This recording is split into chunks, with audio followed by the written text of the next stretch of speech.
लेकिन सबसे पहले मैं आता हूं हजारी साहब, आपके पास आता हूं। बहुत सारी बड़ी बातें सामने आ रही हैं उत्तराखंड के ड्राफ्ट में। एक से अधिक शादियां नहीं, उम्र एक हो जाएगी, ग्रेजुएशन का ध्यान में रखकर हलाला इद्दत पर रोक रहेगी। आपकी पहली प्रतिक्रिया? पूरे भारत में आपको मैं चैलेंज के साथ कह रहा हूं, पूरे भारत में 10 नाम मुसलमानों के ऐसे गिनाइए जिनकी 3 या 4 बीवियां हैं। पूरे भारत में कहीं आपको नहीं इस तरह से मिलेगा। यह अलग बात है, इस्लाम ने इजाजत दी है, इस्लाम ने हुक्म नहीं दिया है कि आप चाहे शादी कीजिए। इजाजत और हुक्म में बहुत बड़ा, नमाज पढ़ने की इजाजत दी है, नमाज पढ़ने का हुक्म दिया है, रोजा रखने का हुक्म दिया है। अगर आप माली एतबार से ठीक हैं तो ज़कात देने का हुक्म दिया है। अगर आप माली एतबार से आप में इतनी इस्तिताअत है तो आपको हज करने का हुक्म दिया है इस्लाम ने, लेकिन शादियां करने का हुक्म नहीं दिया है। क्या आप एक के बाद दूसरी, तीसरी, चौथी शादी नहीं करेंगे तो आप गुनाहगार हो जाएंगे? तो आप ले आइए, हमें इससे कोई एतराज नहीं है।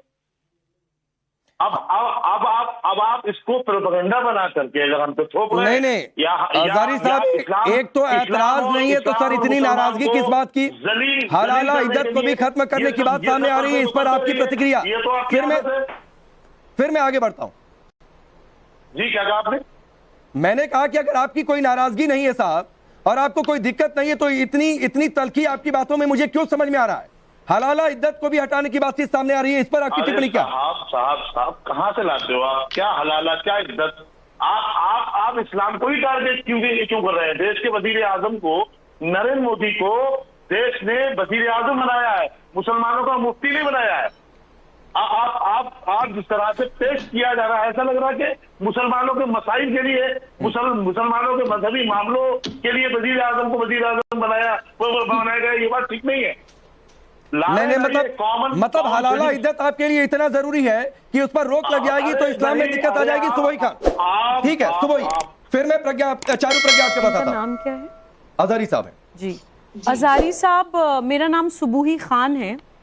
मैं कहती हूँ कि थोड़ी देर के लिए हम किसी भी व्यक्ति, संगठन या पार्टी को साइड में रख के बात करते हैं। हमारी कम्युनिटी में बहुत सारे ऐसी कुरीतियां या छोड़िए पर्सनल लॉ के नाम पे अपराध हो रहे हैं जो मुसलमान बच्चियों के साथ हो रहे हैं। कुछ उदाहरण अभी राकेश जी ने दिए। हलाला, एक मुसलमान महिला जिसको तलाक बोल दिया, लेकिन वो फिर भी अपने शौहर के साथ रहना चाहती है तो उसको मजबूर किया जाता है कि वो किसी दूसरे पुरुष के साथ निकाह करे, शारीरिक संबंध बनाए, फिर उसका तलाक हो, तभी उसका अपने पहले पति से शादी हो सकती है। आप भी जानते हैं, मैं भी जानती हूँ, हलाला उद्योग बन गए हैं। आप भी जानते हैं, मैं भी जानती हूँ, लाखों रुपए लेकर मौलवी हलाला करते हैं। बहु विवाह, जो भारत की आईपीसी में सेक्शन 494 में 7 साल तक की सजा है। किसी भी भारतीय को अपने हस्बैंड या वाइफ के जीवित होते हुए कोई दूसरी शादी नहीं कर सकता है, लेकिन वही मुसलमान पुरुष 1, 2, 3, 4 शादियां तक कर लेते हैं और आईपीसी की धाराओं से भी बचकर निकल के चले जाते हैं। और तो और एक उदाहरण मैं आपको ऐसे बताना चाहती हूँ कि अगर आप वाकई अपना जहन खोलकर सोचेंगे, समझेंगे तो शर्मिंदगी हो जाएगी कि हम क्या कर रहे हैं अपनी कौम की बच्चियों के साथ।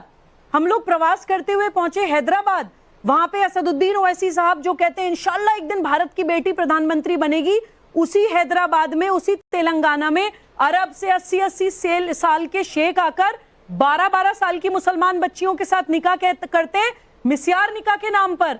भारत की पॉक्सो एक्ट का वायलेशन करते हैं, भारत की रेप लॉस का वायलेशन करते हैं, जिसमें लाइफ इम्प्रिजनमेंट या डेथ पेनल्टी तक की सजाएं हैं।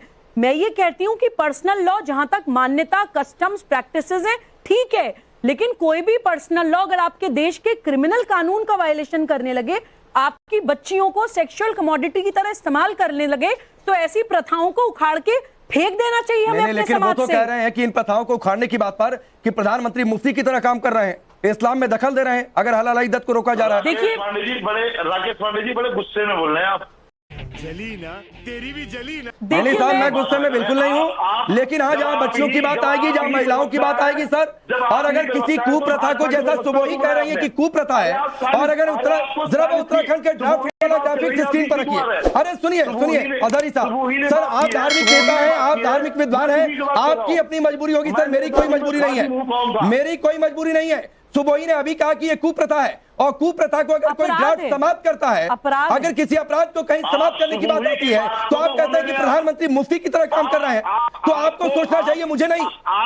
आप मजेना ने आप इस्लाम धर्म के खिलाफ बोल, मतलब यहाँ पर बोल करके प्रोपेगेंडा चला करके मजेना ने ओ अजहरी साहब सुनिए सर, सुनिए। अरे सुनिए भाई, सुनिए। मैं किसी धर्म का मजे नहीं लेता हूं सर, सभी धर्मों का बराबर सम्मान करता हूं। मैं हिंदू हूं, हिंदू होने पर गर्व है, लेकिन मैं इस्लाम का भी उतना ही सम्मान करता हूं और उतना ही मानता हूं।